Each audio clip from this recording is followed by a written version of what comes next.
it's Kristin, and I have another Cooking with Kristin video for you. I realize it has been a long time since I've done one of these, but you guys asked for it, so you are getting it. This is something that I make regularly at the holidays, a lot for New Year's as well as for Christmas Eve or Christmas Day, and it's called Rueben Dip. It's a hot dip, so it's something different to bring. A lot of things I think that show up at those sort of bring an hors d'oeuvre party as a cold appetizer. So this is one that I really like to make, and it's a little something different, and it's a huge crowd pleaser. So I'm just gonna jump into the ingredients and let you know what you're going to need. You need about 8 to 10 ounces of corned beef. I have generally used, there's little packets of Carl Budig that you can find. There are 2.5 ounces, something like that. But for some reason I wasn't able to locate those this year. I cut this up earlier, so that's why it has some saran wrap on it. But so I have just, you can see that I've cut it up into little bits. I'm trying to do 2 cameras, y'all, like I'm fancy pants. But so I'm not sure which one I should be looking at. And anyways, you need, like I said, 8 to 10 ounces of that.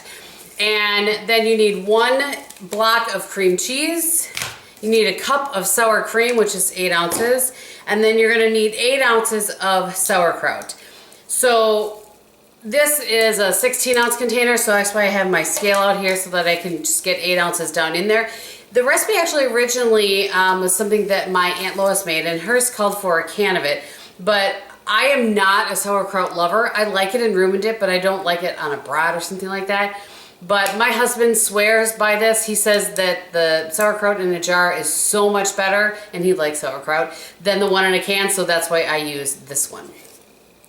And then you're going to need something to put it on. Some people use just like a straight tortilla chip or whatever, but I like to serve it on this little rye bread. You could use a pumpernickel rye if you prefer, and you can find this generally over in kind of your deli bakery section of your grocery store. So what I'm going to do first is get the sour cream cheese into this, and I'm going to, oh, you also need Swiss cheese, you guys. I'm so sorry. You also need 8 ounces of Swiss cheese that's been shredded already. So I'm going to get all of those things together, and I will come back to you. Okay.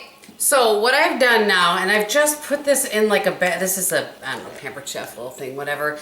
But I just like to get it warmed up enough that the sour cream, the cream cheese, and the sauerkraut all sort of come together.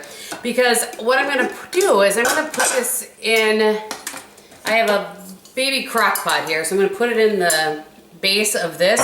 And what you could do is go ahead, and if you're going to serve it, you know, right now, if you're making it for immediately, then you just go ahead, turn your little crock pot on to low, and you know, let it keep, you know, start warming everything up and keeping it warm.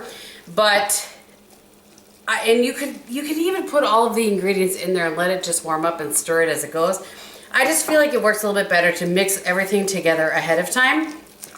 So you just add your corned beef in there, and then I'm going to add my cheese, and that's just 1 cup again of Swiss cheese.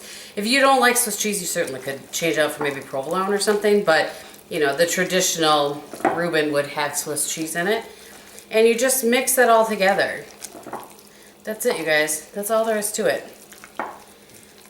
There's just, I think a lot of Rueben dips also have Thousand Island dressing or something like that in it. My recipe that I got from my aunt long ago never had that.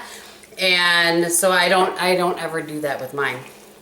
You could also go ahead and put these, you could put them on the rye bread ahead of time and put them in the oven, put a little more Swiss cheese on top of them, and then put it under the broiler. That would be a nice way to serve them, but I just like to put it in the little baby crock pot, and then I put the bread in a nice basket, you know, next to it, and let people, you know, serve themselves.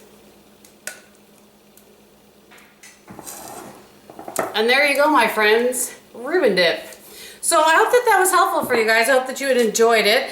I'm going to see if, normally I would take a bite of this, you know, to make it an official cooking video, but this is not completely heated and heated through and melted and that sort of thing. So I'm going to try to get a little clip to slip in here at some point of you seeing me eat one at the party or something like that.